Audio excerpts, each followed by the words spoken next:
Ассалаумалейкум, қазақ елі. Қайырлы кеш. Мен Абдыманап Мейірхан Сапағұлы. Бүгінгі эфирімді мына Қазақстанға Ресей Федерациясының президенті Путиннің сапары жайында болмақ. Енді бұл сапар алдын ала жоспарланған, бірақ барлығы бір неге сайып келеді. Қазақстан соңғы осы бір айдың ішінде үлкен өзгерістер болып жатыр. Қазақстанға қызығушылық дүниежүзі елдерінде, әсіресе дамыған елдердің барлығы Қазақстан мен Орталық Азия Республикасына қызығушылық танытуда. Әрқайсының өзінің мүддесі бар әрине. Өздеріңізге белгілі Америка құрама штаттарына, Орта Азия Республикасының 5 елінің сапары, одан кейін Германия канцлерінің қабылдауы осы 5 елді. Одан кейін француз президентінің Астанаға келі осы жақын күндері. Орбанның келуі Венгрия елінен. Осы бәрі қабатташы. Олардың бәріне Қазақстаннан не керек деген сұрақ туындайды ғой. Оны мысалға, оны қазір бәрін айтып жатпай қойын. Кейбірін мен айтып та кеттім алдыңғы эфирлерімде.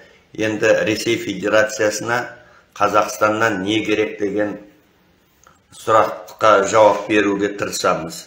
Бұл жерде мысалға Ресей былай жариялады. Қазақстан Ресей стратегиялық серіктестік мәселелерін талқылаймыз делінген. Олардың мәлімдемелерінде. Одан кейін былай айтылады. Астанада Ресей басшысының толымды бағдарламасы жоспарланған дейді. Сол өздерінің Ресейдің жоспарлы бағдарламасы Қазақстаннан не керек екенді. Бірақ ол жарияланған жоқ, олардың бағдарламасы. Ол Қазақстан президенті мен Ресей президенті жеке дара, бұлайша айтқанда құпия түрде келіссөздер жүргізілді. Ал содан кейін екі елдің жоғарғы өкілеттік делегацияларының қатысуымен пресс-конференция өткізілді. Алдымен құпия келіссөздер, жабық есік, ешқандай журналистер қатыспаған екі елдің президенттері, одан кейін жоғарғы өкілдік делегациялар. Олар не шешті, ол әлі бізге белгісіз. Одан кейін келіссөзден кейін Путин мен Тоқаев бұқаралық ақпарат құралдарына мәлімдеме жасайды деп күтілді, ол жасалды да. Оны естіген шығарсыздар. Онда осы стратегиялық серіктестік қайтадан ауызға алынды. Одан кейін регионалды қарым-қатынас, одан кейін бұлар неге де қатысты?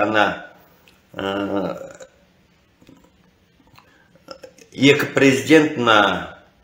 президенттер бейне конференция арқылы Қостанайда өткен Қазақстан мен Ресейдің 19-шы аймақаралық ынтымақтастық форумына да қатысты.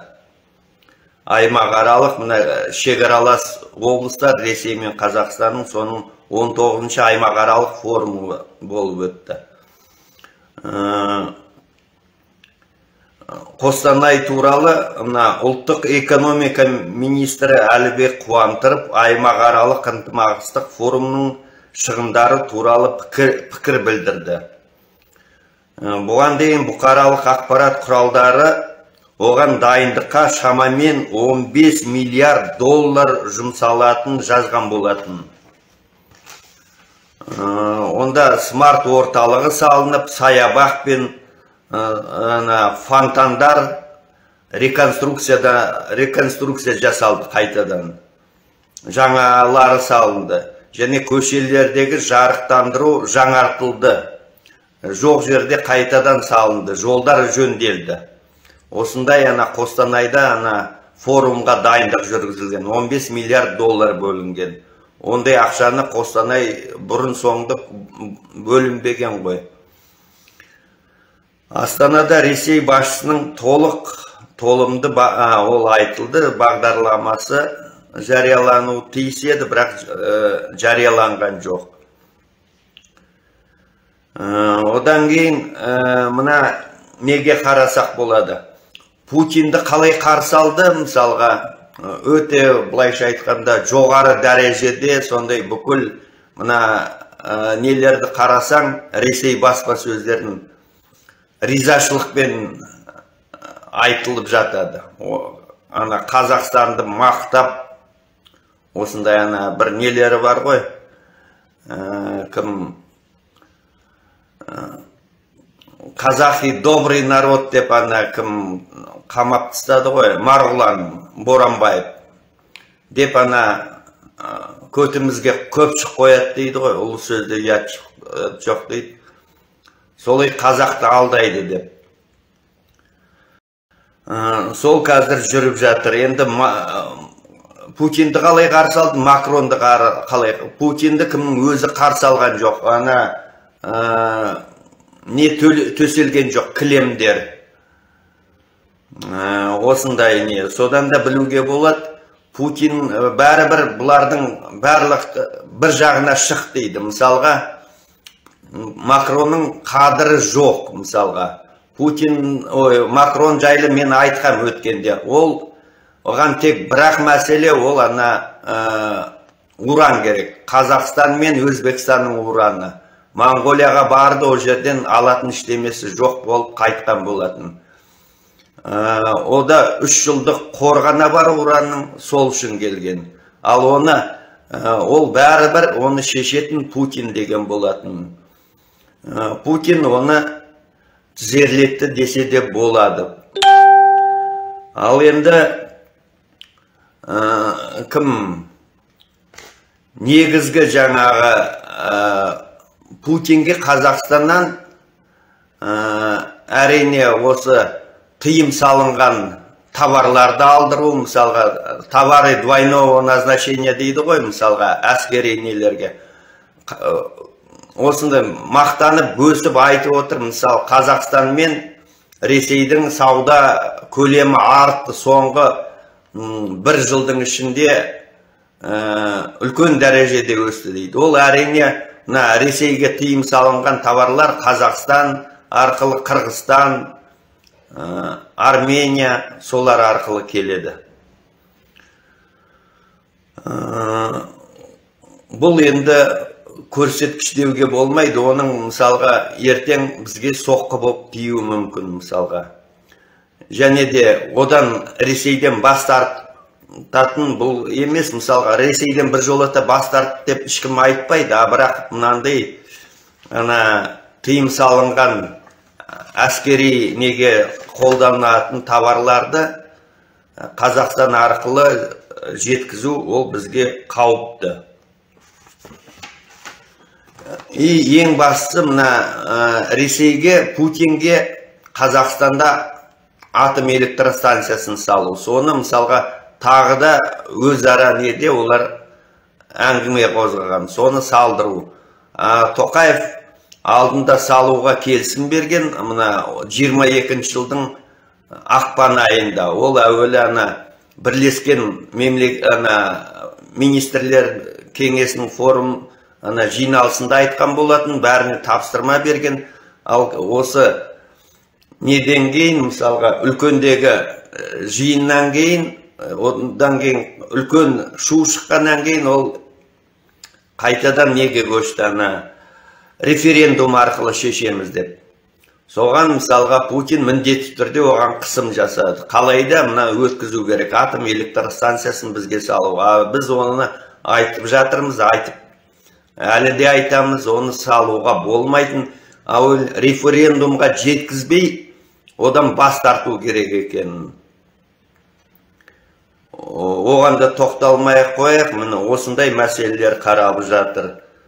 Тағы қандай не айтады? Мысалға, ауыл шаруашылық завод, фабрикаларды мысалға бізде тоқтап қалған, соны жандандырамыз дейді. Мысалға айтып қояды, сборка техники дейді Қазақстанда. Мысалға, Павлодар трактор заводы тоқтап қалған, сол жерде құрастыру цех айтады. Ол бізге құрастыру цехтар емес, әрине бізге өзіміз өндіретін өнімдер керек. Мысалға, Ресейге тәуелділікті мейлінше азайту керек. Мысалға, бұлар бұны ойлап жатқан мемлекет басшысы да жоқ, біздің чиновник те жоқ. Алмасадам Сатқалиев мысалға сұйытылған газды сырттан сатып алуға бізге тура келеді дейді. Содан кейін ол баға 1,5 есе, кемінде 1,5 есе өседі дейді. Ал енді одан кейін Путин тағы не айтты? Ол орыс тілін мысалға маңыздылығын айтып, оны биылғы жылда Тоқаев орыс тілі жылы деп жарияланған ғой. Ол осыны айта келіп, Абайды да мысалға келтіреді. Ол орыс тілін маңыздылығын үйренуге. Ал бірақ ол 19 ғасырдағы орыс тілінің мен қазіргі жағдай жер мен көктей айырмасы. Оны әрине айтпайды. Ол мәңгілік дүние емес қой мысалға. Осындай нелер, мына ең бастысы, біз мейлінше ол Ресейден болсын, Қытайдан болсын, қай елден болса да экономикалық тәуелсіздікке жетуіміз керек. Біз өзіміз, өз елімізде шикізаттарды түгелдей өзіміз өңдеуге жолға қою керек. Мұнай болса, біз мұнайды экспорттай беру емес, мұнайдан жүздеген, әуелі мыңдаған өнім шығады. Қосымша құны бар өнімдер шығады. Мына алдымыздағы телефон, компьютер болсын, үстіміздегі мына киген көйлектерімізге дейін, киімдерімізге дейін мұнай өнімдері, автомобиль, қайсысын алсаң да, осындай өзінде құны ондаған есе жоғары сондай мұнай өңдейтін заводтар, газ өңдейтін. Бізде газ кеніштері бар, мүлдем игерілмеген. Соларды игеру, бірақ оны игергенде тек ішкі қажеттілікке өндіру керек, және газ өңдейтін заводтарды салу керек. Оны тағы сұрайтын шығарсыңдар. Мысалға, бәрі өңделеді. Ауыл шаруашылық заттары, мал өнімдер, жүн, тері, алдында айтып кеткен малдың боқсығындығына дейін өңделеді. Бәрі продукция, қосымша құны бар продукция.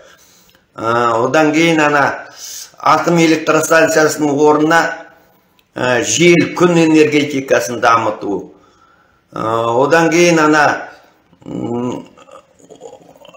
электр қуатын қорғып жинайтын аккумуляторлар. Ол қазіргі заманауи аккумулятор, ол әрине литий иондық. Одан да басқалары шығып жатыр қазір. Литий иондықтардан да мықты. Ал сол себепте литий, ол сирек жер металдары.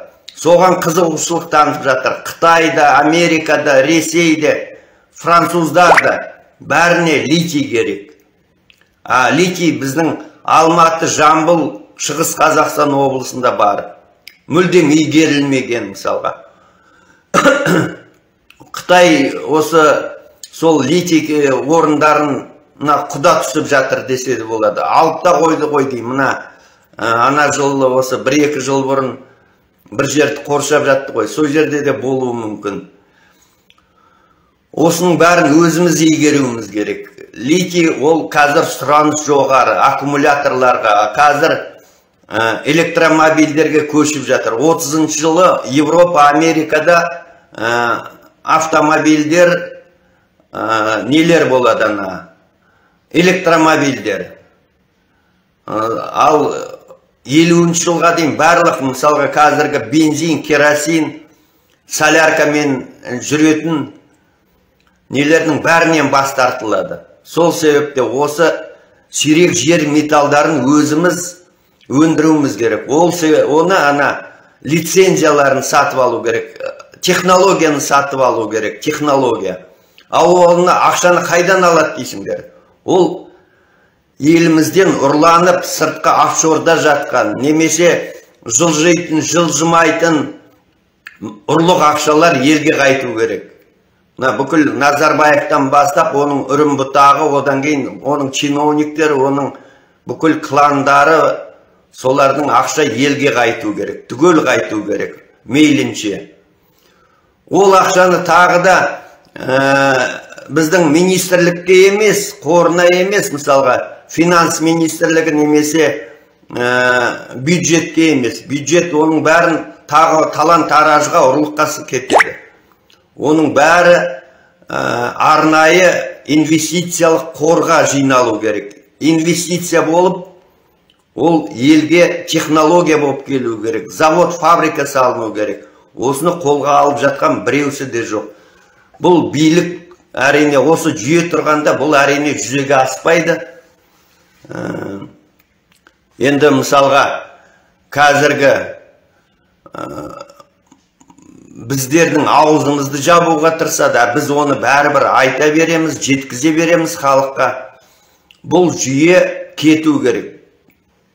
Путинді қалай кетіру керек десе, біздің Тоқаев одан ары, мысалға, бізді құрдымға түсіреді. Мысалға, инвестиция дейді, бірақ шетелдік инвесторның бір инвестор Қазақстанға келіп, жоқ жерден завод салмайды, жоқ жерден өнеркәсіп салмайды, ештеме салмайды. Олар келсе мұнайға келеді, дайын мұнайға келеді, дайын фабрика, заводтарға, дайын электростанцияларға, сондайға келеді. Ақшаны тез құйып, тез қайтарып алатын. Ал көп жылдық инвестиция салатын нөлден дейді ғой, нөлден ешқайсы салмайды. Оны мемлекет өзі мойнына алу керек. Осыны мен айтқым келеді. Ол үшін бірінші кезекте Тоқаевты кетіру керек. Оны депутаттар істей ме, әлде күшті құрылымдар істей ме? Ода біздің шаруамыз жоқ. Оны сендер істемесіңдер, халық ертеңгі күні істейді оны. Бәрібір, ерте ма кеш пе. Сонда бармақтарыңды тістеп қалмаңдар. Осыны айтқым келеді. Біздің Қазақстанның болашағы, мүмкіндігі өте зор. Себебі бізде қор бар. Ұрлық ақша ол біздің болашағымыздың қоры. Соны ұмытпау керек. Бізде алдында айтып кеттім ғой. Қазақстаннан бұрын орыстар, немістер кетіп жатса, қазір қазақтардың өздері кетіп жатыр. Себебі бізде жұмыс жоқ. Коррупция ол неден туындайды? Жұмыстың жоқтығынан, жұмыс жоқ болғаннан кейін жоғарғы білімі бар адамдар кетіп жатыр. Қазіргі Қазақстаннан қазақтар да кетіп жатыр.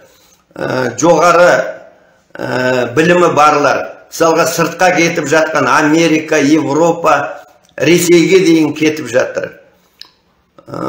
Оларды, жоғары білімдерді қол аяғын тигізбей алып кетеді. Бізден кетіп жатқандардың 70%, естеріңіз, 70% жоғары білімді адамдар, азаматтарымыз кетіп жатыр. 70%.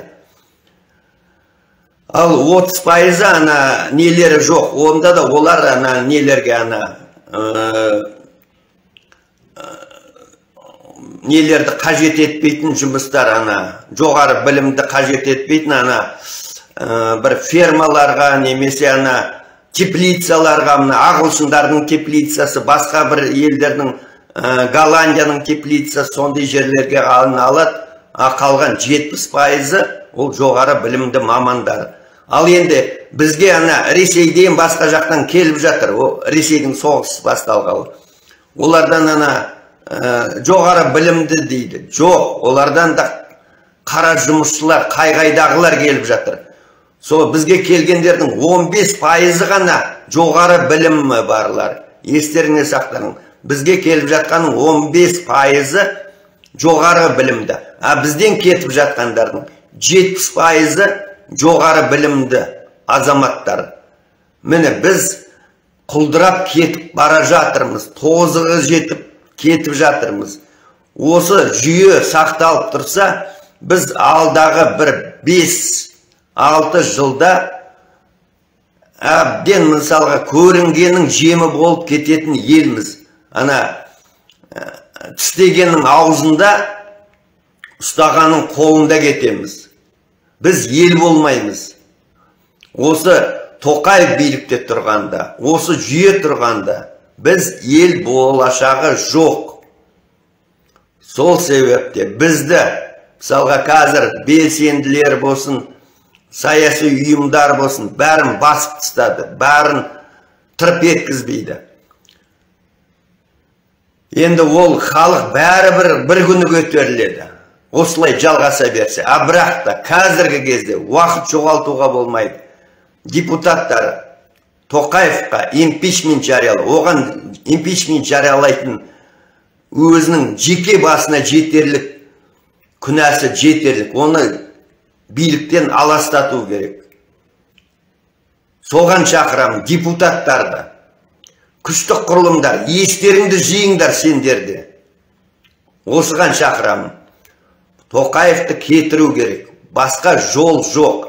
Ал оны сендер кетірмесеңдер, ол қандай жолмен болады, бәрібір халықтың еншісінде қалады. Болмаса, қазақ ел болмаймыз. Енді әлі де сөйлей беруге болар еді, бірақ осымен ақ доғарайын. Сұраныс болады. Әр қайсыңнан сұраныс болады. Бізге айтты, бізге бұйрық берді деп ертеңгі күні ақтала алмайсыңдар. Соны да еске салу керек. Ертеңгі күні люстрация заңына ілігесіңдер. Ал ол люстрация заңына ілікпеймін десеңдер, жасаған кішік азды көпті қылмыстарың болса, олар кешірілуі мүмкін. Кешіріледі де. Ауыр нелер қылмыстарың болмаса. Бірақ елдігіміз үшін, болашағымыз үшін, сендердің де балаларыңның болашағы. Соны ойлаңдар. Енді мен осыны не үшін айтып отырмын? Бір жағы ашынғаннан айтамын. Басқа бізде не қалдырмағаннан кейін жол қалған жоқ. Енді ашық айтып отырмын, ашық айтамын. Ал маған айып тақсаңдар, тағып көріңдер. Мен бұны айтқанмын, айта беремін. Тоқаевқа импичмент жариялаңдар. Соған шақырамын. Немесе биліктен тайдырыңдар. Күшпен ба қалай тайдырсыңдар, өздерің тайдырыңдар. Қош сау болыңыздар.